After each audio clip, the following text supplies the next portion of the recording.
Većina ljudi više vjeruje mitovima iz 80-ih nego vlastitom tijelu i zato i dalje misli da su masti neprijatelji. A istina je da su ti možda masti baš upravo ono što ti nedostaje. Pokušaš jesti zdravo, makneš kruh, paziš na kalorije, jedeš light sireve, kuhaš na vodi, ali i dalje ti se čini da nešto ne štima. Vrlo vjerojatno fali ti masti. I to onih pravih masti. U ovom videu ću ti objasniti koje ti masti trebaju da bi tijelo normalno radilo, koje bi bilo dobro izbjegavati i koliko ti ih otprilike treba dnevno. Pa idemo onda, što su to masti i zašto su ti potrebne. Masti su jedan od 3 makronutrijenta uz proteine i ugljikohidrate i da, potrebne su ti za preživljavanje. Tvoje tijelo koristi masti za proizvodnju hormona, na primjer testosteron i estrogen, za rad mozga, za apsorpciju vitamina A, D i K i kao energiju, pogotovo kod nižeg unosa ugljikohidrata. Mogu reći na vlastitom iskustvu da kad sam dodao u prehranu malo više ovih zdravih masti, prestao sam osjećati glad. Da, kalorije jesu važne, ali važno je i ono što jedeš. Sad, razlika između vrsta masti. Tu imamo 3 tipa, zasićene, nezasićene i transmasti. Pa tako, nezasićene masti ili popularno dobre masti, imamo mononezasićene, maslinovo ulje, bademi, avokado i polinezasićene, omega 3, riblje ulje, lanene sjemenke i omega 6, suncokretovo ulje. Te masti smanjuju upale, štite srce i pomažu pri regeneraciji stanica. I fun fact, omega 3 masne kiseline imaju i antidepresivni učinak, tako da možda nakon lošeg dana ne treba ti Netflix, nego jednostavno popiješ žlicu lanenog ulja i odeš spavati. Zasićene masti, koje su u redu, ali s mjerom, tipa maslac, sir, crveno meso, kokosovo ulje. Zasićene masti nisu demon, ali ako ti doručak, ručak i večera izgledaju ko reklama za ćevape, onda bi bilo dobro da se malo upoznaš s blitvom.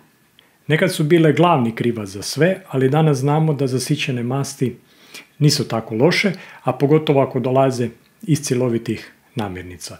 Ono samo što ti treba je doziranje, cirka nekakvih 10% dnevnog unosa kalorija. Transmasti, izbjegava ih pod svaku cijenu ili, kako narod to kaže, bježi od njih ko vrag od tamjana. To su tipa margarin i industrijski keksi, smrznuta pizza. I ove masti povećavaju loš kolesterol, LDL, snižavaju dobar kolesterol, HDL i bukvalno ubijaju tvoje arterije. Znaš ono kad na deklaraciji piše hidrogenizirane biljne masti? To je to. Ne, hvala lijepa, doviđenja. Pa tako dolazimo do toga koliko masti dnevno je dovoljno. Neka generalna preporuka je otprilike 20 do 35% dnevnog unosa kalorija, što bi značilo za osobu koja dnevno nosi 2000 kalorija, to je recimo nekakvih 70 grama masti. S tim da tu pazi, zato što 1 gram masti 9 kilokalorija, za usporedbu sa proteinima i ugljikohidratima gdje je 1 gram 4 kalorije. I tu je upravo ono gdje se lako može pretjerati, tipa 1 šaka badema, bam, 200 kalorija. Kikiriki maslac, 2 žlice i deficit, čao.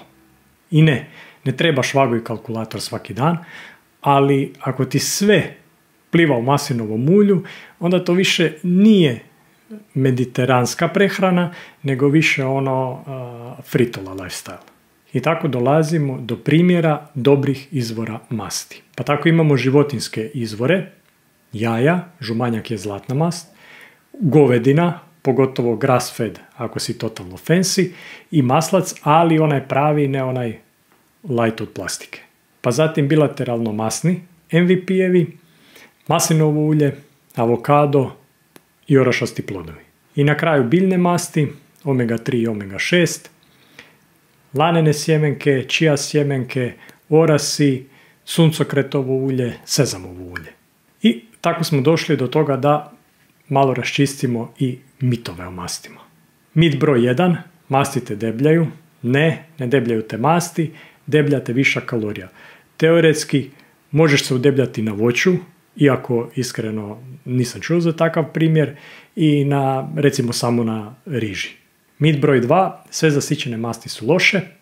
Nije, to je mit iz 80-ih, nova istraživanja kažu da ovisi i o izvoru, a ne samo o tipu. Mit broj 3, ako jedeš masti, nećeš moći smršaviti.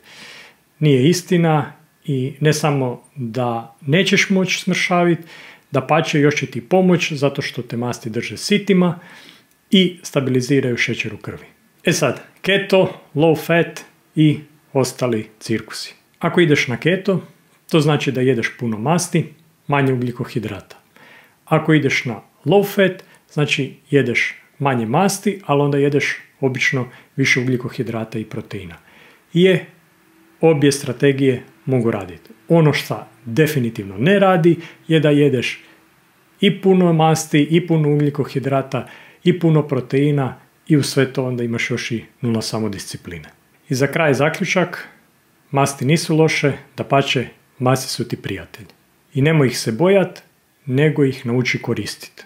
Ako želiš da ti prehrana bude jednostavna i da znaš koliko masti i ostalih makronutrijenata moraš unositi dnevno, imam besplatan vodič koji ti sve to objašnjava na jednostavan način. Link ti je u opisu videa. I da, ne zaboravi se pretplatiti ako želiš još ovakvih videa. Vidimo se u sljedećem. Bok!